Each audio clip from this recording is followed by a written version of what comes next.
if God indeed is our real boss, if we love Him as our Heavenly Father, then tayo po ay susunod sa Kanya. We will do what is right. We will live differently.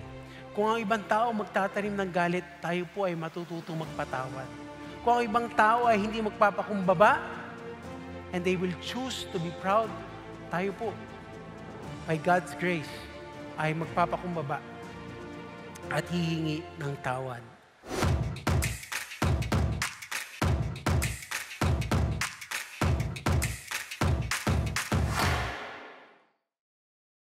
Sa ating pagsisimula, gusto ko ipakita sa inyo ang salitang ito, no? Choices. Ano pong naiisip nyo pagdating sa salitang ito? Choices. You know, you and I, we make choices every day. Tama ba? No, lahat po tayo, we make choices every day. Meron po tayo mga choices na madali lamang. Tulad kanina, pagmulat ng inyong mga mata, mayroon kayong desisyon. Babangon ba ako? O matutulog pa? No, naging desisyon nyo ba yan kanina? Parang masarap matulog ngayon. So gusto ko bang matulog? So that's an easy choice.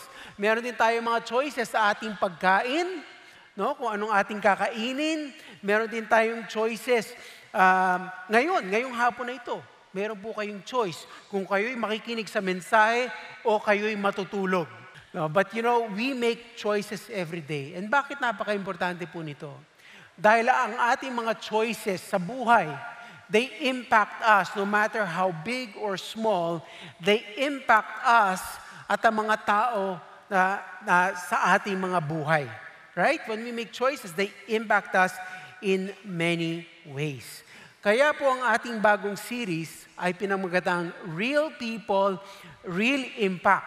At ating po pag-aaralan ang mga lessons from different Bible characters. No? Lessons of the choices that they made. At ano yung mga naging impact nito. No? Alam niyo po, sa Bible, marami tayong mga good examples of people who made the right choice or right choices. Pero meron din tayong mga Bible characters na hindi maganda yung kanilang mga naging pagpili or choices sa buhay. No? So we can learn from that also. You know, in life, we have our bosses. Pero ang tanong po sa atin ay, who is the real boss of our life? No? Who is the real boss of our lives? Lalo na po sa ating pagpili. You know, when we make choices in our lives, sino po bang nasusunod? I'm sure, pag tinanong ko po kayo, marami po sa inyo sasabihin na pag tinanong, who is the real boss of your life? Sasabihin nyo, sino? Si Jesus, right? Our Lord Jesus. Right? Yan po ay automatic or ito po ang nais natin mangyari that the real boss of our lives is Jesus. Pero ang tanong po, siya ba talaga ang nasusunod sa ating mga desisyon, sa ating mga buhay? And if God is our boss, ang tanong, does it show in our daily life, in whatever we do, and in the choices that we make? Ito po ba ay nakikita sa ating mga buhay? And ang dalangin ko po, sana simula ngayon, ito po ay magiging isang dalangin natin sa ating puso and we will take action. That truly in everything that we do, talaga pong makita ng mga tao, makita ng Diyos mismo na siya ang ating boss. Okay? That He is our boss. And today, we will look at a real person, real people, right? A real person na ating tatalakayin ngayon ay yung buhay ni Daniel. You see, Daniel, although he served many kings, kahit napakaraming hari ang kanyang pinaglingkuran, you know, Daniel had one ultimate boss. Sino yun? God was his boss. And because God was his boss, Daniel lived a life of no compromise. Hindi po nagkompromiso si Daniel. Right? And basically, that is the title of our message today. Yung key lesson natin sa buhay ni Daniel, marami po tayong matututunan sa buhay ni Daniel. But in this particular chapter that we're studying, we will learn that in the life of Daniel, siya po lived a life of no compromise. Sabihin nyo nga po, no compromise. Ayan, no compromise. No? Alam niyo po, itong principle na ito of living with no compromise, this is rooted on Daniel's view of God. Na ultimately, si God ang kanyang boss. At dahil boss niya si God, he did not want to compromise. At ito rin po yung ito rin ang reminder at utos sa ating lahat. No? In Colossians chapter 3, verse 23 to 24, sabi dito, whatever you do, do your work heartily as for the Lord rather than for men, knowing that from the Lord you will receive the reward of the inheritance. It is who? The Lord Christ whom you serve. Ang Panginoong Diyos ang ating pinaglilingkuran. Right? He is our boss. At ito yung naging principle sa buhay ni Daniel. I am serving God. Right? Not men. No, kaya ito po si Daniel, tumagal ng 70 years sa kanyang paglilingkod sa iba't ibang mga boss. So our title today again is Daniel, No Compromise. Ngayon, pwede sabihin, compromise, hindi naman masama yung salitang yun, di ba? Bakit ako hindi pwede mag-compromise? Dahil yung word na compromise, maaring ang ibig sabihin niyan ay compromise. Para hindi na tayo mag-away, let us compromise. Tama? Diba? Hindi siya necessarily a wrong word, no? No compromise. But for our discussion today, let us define, ano ba yung ibig sabihin ng no compromise? So ang ibig sabihin natin, when we say no compromise, or huwag kang magkompromiso, ay ito, to consistently live according to God's standard in the power of the Holy Spirit. To live according to God's standard by the power of the Holy Spirit. No? Paano ba tayo mamumuhay ng naaayon sa standard ng Panginoon? Where do we find God's standard? Sa salita niya. No? So we need to read God's word so that we would know kung ano yung standard niya. Tama? We need to read God's word so that we can live according to His standard. And sa ating pagtalakay nito, as we talk about living with no compromise, meron po tayong tatlong salita na titingnan. And these are the words: distinction, opposition, at vindication. Okay? Distinction, opposition, and vindication. At ang unang salita na ating titingnan, na makikita natin sa buhay ni Daniel, is the word distinction. Okay? Distinction. When we say distinction, we excel to honor God. Okay? We will be distinct. May pagkakaiba. Naiiba tayo, no? Sa maraming tao. We are distinct. We shine for God, no?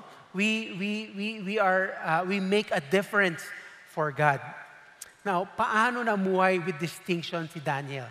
Sa simula pa lang ng libro ng Daniel, makikita na natin in verse 3, no, magsisimula doon, sabi diyan, then the king ordered Ashpenaz, the chief of his officials, to bring in some of the sons of Israel, including some of the royal family and of nobles, youths in whom was no defect, who were good-looking. Wow, tingnan nyo nga po yung katabi nyo. Pasado po ba sila dyan? Ito po yung original na pogi problems. Na problema sila dahil sila ay pogi. Okay?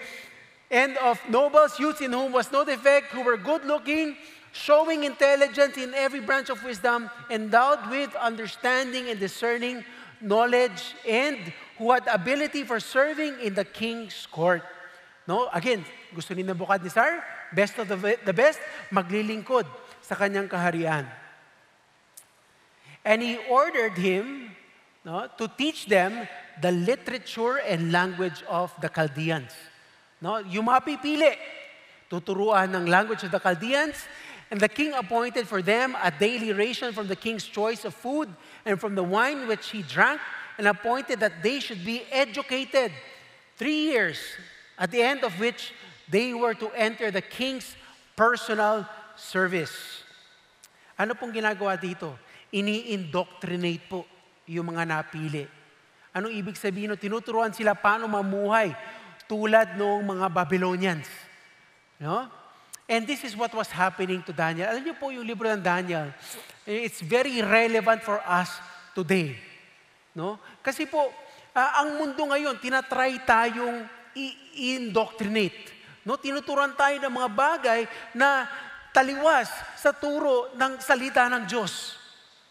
Right? And so we can learn from the life of Daniel. Bakit? Dahil makikita natin how Daniel lived without compromise. Na kahit pinipilit silang indoctrinate, ito pong si Daniel ay hindi bumigay. He stood for his convictions and he lived without compromise. Verse 6, now among them from the sons of Judah were Daniel, Hananiah, Mishael, and Azariah. Then the commander of the officials assigned new names to them. And to Daniel, he assigned them the name Belshazzar, to Hananiah, Shadrach, to Mishael, Meshach, and to Azariah, Abednego. Hindi lang sila tinuturuan, binabago pa yung pagkatao nila, binibigyan sila ng bagong identity. Right? Eto na po, si Daniel. Man with no compromise. But Daniel made up his mind that he would not defile himself with the king's choice food or with the wine which he drank. So he sought permission from the commander of the officials that he might not defile himself. No? Si Daniel po ay nanindigan sa kanyang convictions, sa kanyang pananampalataya sa Panginoon. And he did not want to defile himself. He wanted to be distinct. And you know, this is how he lived his life. Ganito po siya namuhay in the different kings na kanyang pinaglingkuran. And fast forward to chapter 6, no? Ito na naman po, siya'y napusuan ng hari to serve him. Talagang napaka-excellent po talaga nitong si Daniel. No, he was very distinct. It seemed good to Darius to appoint 120 satraps. No? Ano po yung mga satraps? Ito po yung mga provincial governors. Okay? 120 satraps, provincial governors over the kingdom, that they will be in charge of the whole kingdom. And over them, sa buong kaharian po, buong Babylonian Empire, no? Mga governors. Pero on top of these governors, merong higher, 3 commissioner. Right? Over them, 3 commissioners, over whom Daniel was one of them. And that these satraps might be accountable to them and that the king might not suffer loss. So ito po yung org chart nila. No, ito po yung hierarchy nila. And so Daniel was considered to be one of the top officials of the land. Right? Pero ganun na lamang. Again, first word, distinction. Sobra na lang ang pag-excel ni Daniel. What happened? Then this Daniel began what? Distinguishing. No? Distinguishing himself among the commissioners and satraps because he possessed an extraordinary spirit and the king planned to appoint him over the entire kingdom. Alam niyo po, nung bata ako, nung high school ako, pag merong group project, gusto ko laging sumasama doon sa mga matatalino. Ganun din po ba kayo? Pag group project, ka-group kita ha, ka-group kita. Yung mga magagaling, yung mga nag-excel, no? Because we know that they are distinguished from the rest, no? Talagang mauhusay, and we love to be people like this. And Daniel was so distinguished na talagang, you know, he distinguished himself even from the others. And dahil doon, alam nyo, si King siguro nakakita nung hari na, alam mo, pwede na ako mag-retire. Pwede na ako mag-relax na lang. Nandiyan naman si Daniel. No? I will make him in charge of all my affairs. No? And what does this say? You know, ito pong salitang distinguish is to shine. Right? Or to be preeminent. Na talagang lutang na lutang. Or litaw na litaw. Yan, to shine. And Daniel distinguished himself. And what does it also say? Ito pong salita na ito, extraordinary spirit. You know, Daniel, that word extraordinary means excellent or surpassing. Talagang kung sa term natin ngayon, bibo. Meron po ba kayong kilalang mga bibo? Di ba? Yung pag magsasabit ng project, talagang sagad. No? Talagang they will give their all. Yan. No? So Daniel was so excellent in his ways. He was extraordinary, but he had an extraordinary spirit. Alam niyo po itong word na spirit, no? Even in the Old Testament, it means wind or breath or the Spirit of God. And I believe Daniel could not have done it without the help of God. Right? So tayo po, if you and I want to be distinct, kung gusto po nating mag-stand out, then we need to depend on the Holy Spirit of God. Pero ito po ang reminder. Bakit? Why do we want to stand out? Para babida tayo? Para sikat tayo? You know, we don't stand out for ourselves. But we stand out, but we excel so that we can honor God.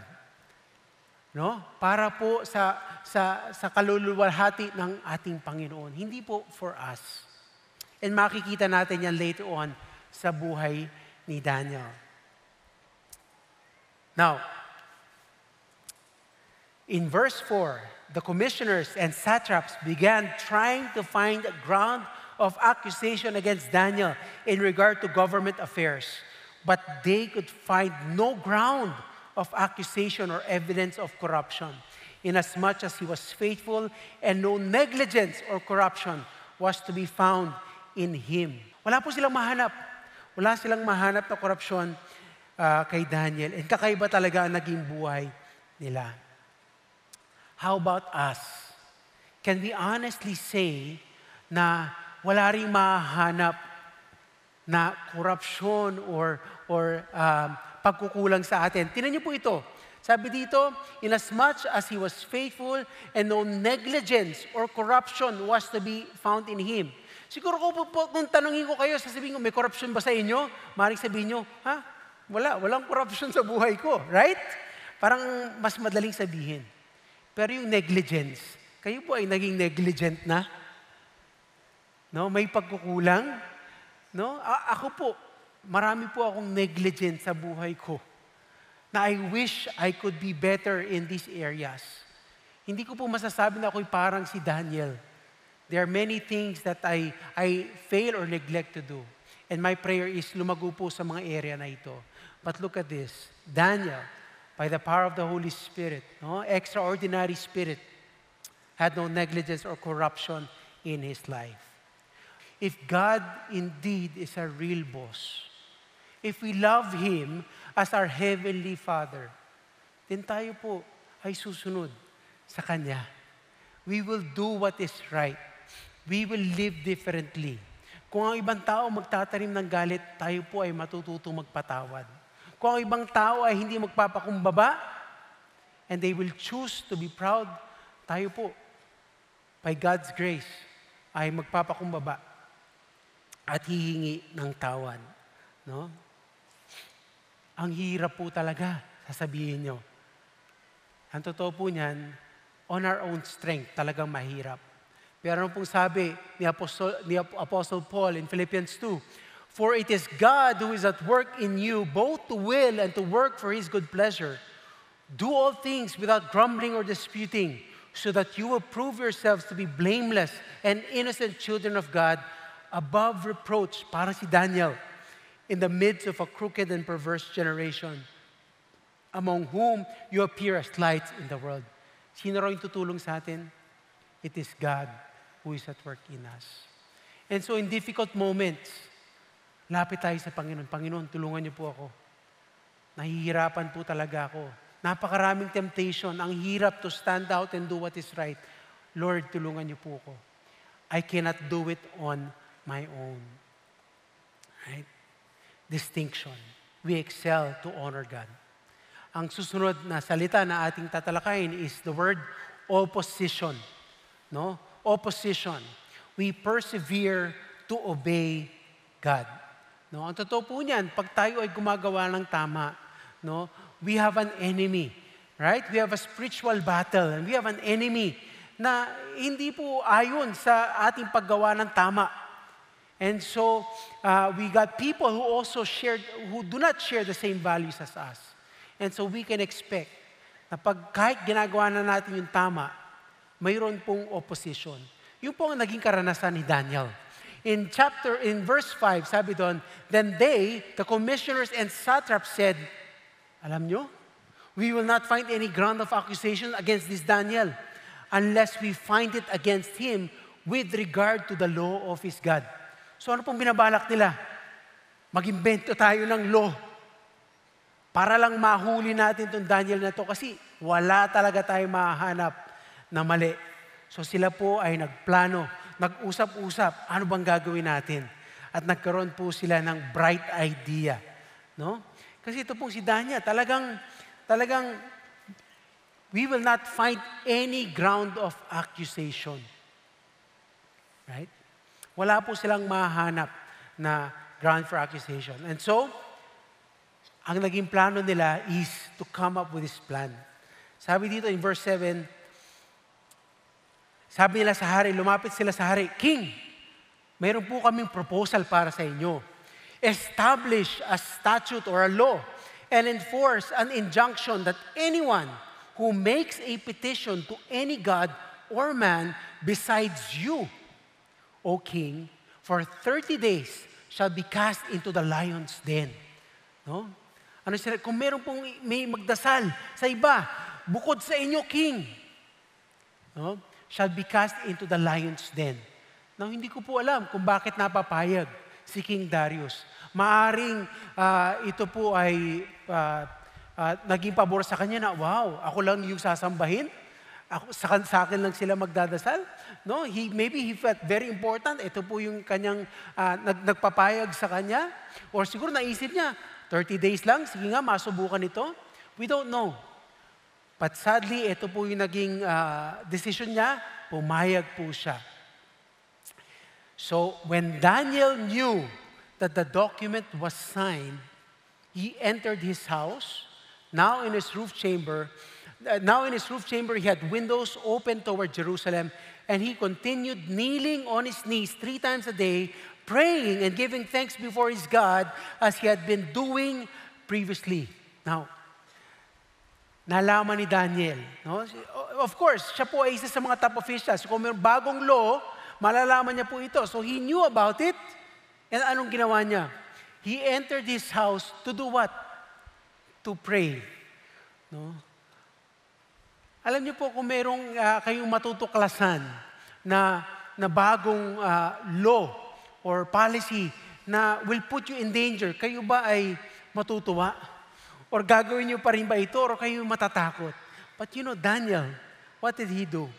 He went to his room and he continued kneeling on his knees. No? Now, nakita niyo po itong he had windows open toward Jerusalem. Ano po ibig sabihin yan? Alam niyo po, many years ago, si King Solomon, when he dedicated the temple to God, no, he had this wonderful, this extravagant celebration. Dinedicate nila yung templo sa Panginoon in Jerusalem. No? And he had this prayer. Meron po siyang panalangin na almost prophetic. Doon po sa panalangin niya, sabi niya, God, sa pagkakataon na kami magkasala sa inyo at kami kunin mula sa lugar na ito at tangayin, when we pray towards this place, no, patungo dito sa Jerusalem, pag kami po ay nagdasal patungo sa Jerusalem, hear our prayers and forgive us. No? Ang sagot po ng Panginoon, I will forgive you. Kaya po, you know, nagkatotoo itong prayer na ito. And that's why Daniel, when he was praying, his windows were directed towards Jerusalem. And how many times he would pray? 3 times a day. Alam niyo po, maaari pong maging temptation na 30 days lang naman na bawal mag-pray. Sige, antayin ko na lang, imbis na makulong pa ako or matapot sa lion's den. But you know, Daniel did not compromise. No compromise. He continued kneeling. And he did it as often as 3 times a day, praying and then giving thanks. Siguro po, pwedeng mabasa natin, you know, Daniel pleaded to God, Lord, wag na po sana matuloy itong batas na ito. Or Lord, iligtas niyo po ako. But his heart was filled with thanksgiving. When they spoke before the king, did you not sign an injunction? So ating pong briefly go through this. Then they spoke before the king. Did you not sign an injunction that any man who makes a petition to any god or man besides you, O king, for 30 days is to be cast into the lion's den? Sabi po ng king, the statement is true according to the law of the Medes and Persians, which may not be revoked. So once an edict or a law has been passed, hindi na po ito pwedeng baliktarin. Ano pong nangyari? Nahuli ngayon itong mga satraps, itong si Daniel. Then they answered and spoke before the king. Daniel, who is one of the exiles from Judah, pays no attention to you, O king, or to the injunction which you signed, but keeps making his petition 3 times a day. So nahuli na nila finally si Daniel. Alam niyo po, as soon as the king heard this, nadismaya ang hari. When the king heard this, he was deeply distressed and set his mind on delivering Daniel. And even until sunset, he kept exerting himself to rescue him. Right? Ano pong makikita natin dito? Ganun na lamang yung naging buhay ni Daniel na talagang naging dear siya dito sa haring ito. That he made such an impact sa hari na na-distress yung hari. Upon hearing that, I made a mistake. At ginawa ng hari lahat ng kanyang makakaya, exerting himself to rescue him. Buong araw niya ginawa ito. Sometimes when we do what is right, we will face opposition. And this is what Daniel experienced. And so, walang nagawa ang hari kundi ibigay ang orders, and Daniel was brought in and cast into the lion's den, and the king spoke and said to Daniel, your God, whom you constantly serve, will himself deliver you. Nakita niyo po yung hari, kumapit na rin sa Panginoon. Dahil sa influence ni Daniel. And sabi niya, your God, will he himself deliver you. And so finally, a stone was brought and laid over the mouth of the den, and the king sealed it with his own signet ring and with the signet rings of his nobles, so that nothing would be changed in regard to Daniel. Now, sa ating pong pagtatapos, we will just talk about our last point. Our last point is our point on vindication. The word vindication. And si Daniel po, nakita po natin na kahit patuloy po siya nagiging excellent, siya po ay nakaharap ng opposition. And he was thrown doon po sa lion's den. Pero patuloy po siyang nanalig sa Panginoon. And the word vindication, ang ibig sabihin po ito ay pagtatanggol. Pagtatanggol ng Panginoon. And our God is our vindicator. We entrust ourselves to God. Pero hindi po sa lahat ng pagkakataon ay nakakaranas tayo ng vindication in the way we want it. Minsan, feeling natin nagtatagumpay po yung mga masasamang loob o mga tao na may masamang balak sa atin. And sometimes we feel, hindi tayo napagtanggol ng Panginoon. But vindication does not only happen dito sa buhay na ito. The Lord's vindication happens even far beyond our life here on earth. Pero dito po sa storya ni Daniel, nakita po natin ang vindication ng Panginoon. Sabi po dito in Daniel chapter 6 verse 18, then the king went off to his palace and spent the night fasting, and no entertainment was brought before him, and his sleep fled from him. Hindi po makatulog ang hari dahil sa pag-alala kay Daniel. And the king arose at dawn at the break of day and went in haste to the lion's den. When he had come near the den to Daniel, he cried out with a troubled voice. The king spoke and said to Daniel, Daniel, servant of the living God, has your God, whom you constantly serve, been able to deliver you from the lions? Ano pong sagot ni Daniel? O king, live forever. My God sent his angel and shut the lions' mouths, and they have not harmed me, inasmuch as I was found innocent before him, and also toward you, O king, I have committed no crime. Nakita po natin sa sagot ni Daniel na ang pinaka-importante para sa kanya ay anong tingin sa kanya ng Panginoon. And before God, he is innocent. Maaari pong magtagumpay ang mga tao dito sa mundong ito sa pagbaba sa atin, sa pag-destroy sa atin, pagsira sa atin. Pero in the eyes of God, no? That is most important, how God sees us. And before Him, are we found innocent? No? You know, the greatest vindication para sa atin, kahit tayo po ay humaharap ng mga pagsubok, is that we get to obey God and be part of His will. Right? This is the greatest blessing that we can experience. In verse 23, sabi doon, the king was very pleased and gave orders for Daniel to be taken up out of the den. So Daniel was taken up out of the den, and no injury whatsoever was found on him because he had trusted in his God. At ano po yung nangyari? The king gave orders and brought those men who had maliciously accused Daniel, and they cast them, their children and their wives, into the lion's den. And they had not reached the bottom of the den before the lions overpowered them and crushed all their bones. No? Nakita po natin yung vindication ng Panginoon. But as we come to a close, dito po sa point natin, again, alam niyo po, when we do good, pag tayo po sumusunod sa Panginoon, alam niyo po sa mundong ito, para tayong minority.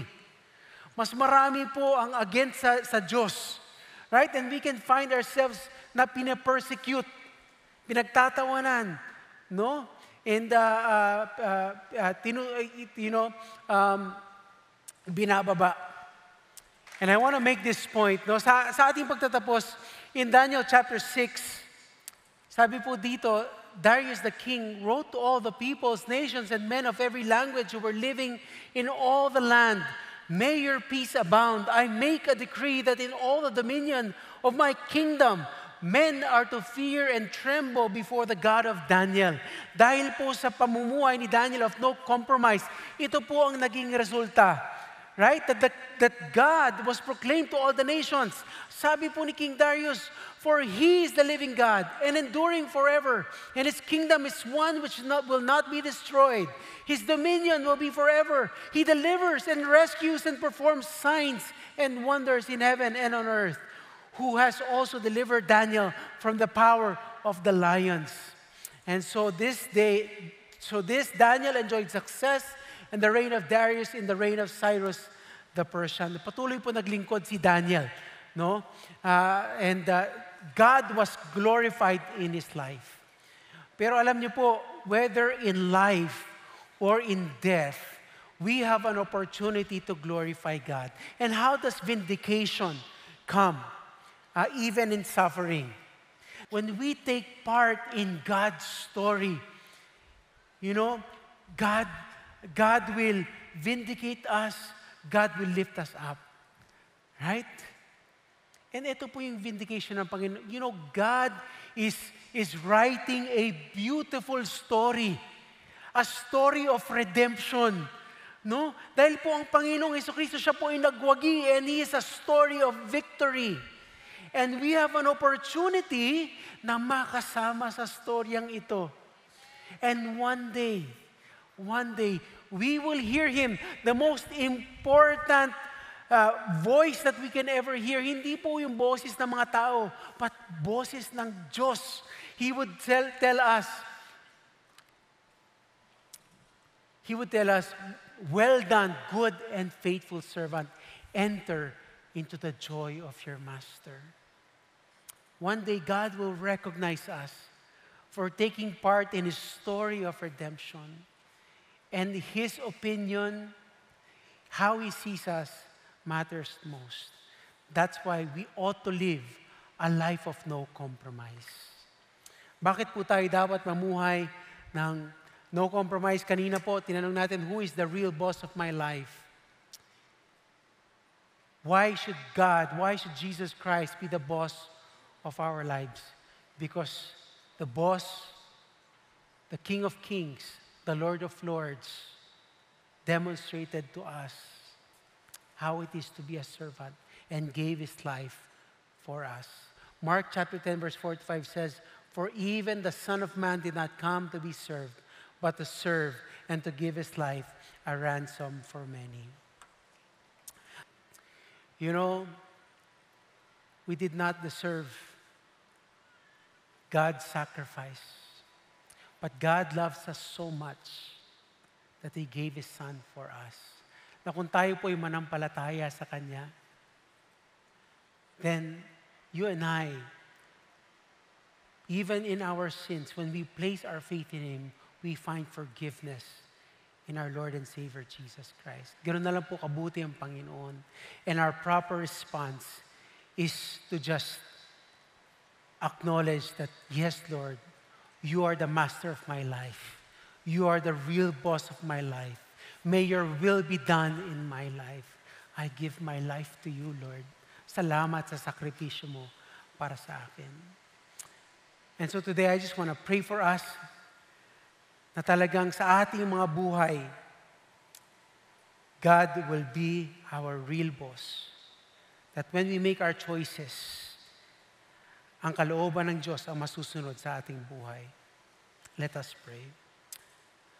Panginoong Jesucristo, nagpapasalamat po kami sa pagmamahal mo sa amin. Thank you, dear God, for loving us so much, for giving your life for us.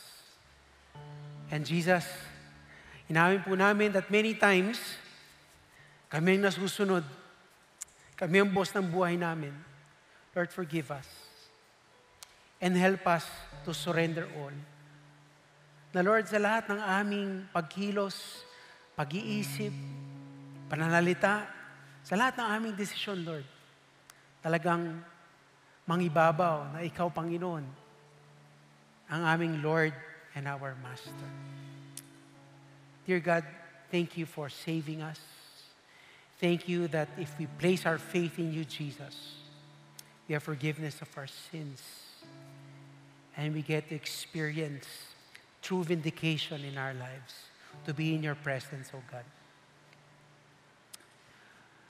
Lord, I pray that as we walk out of this place,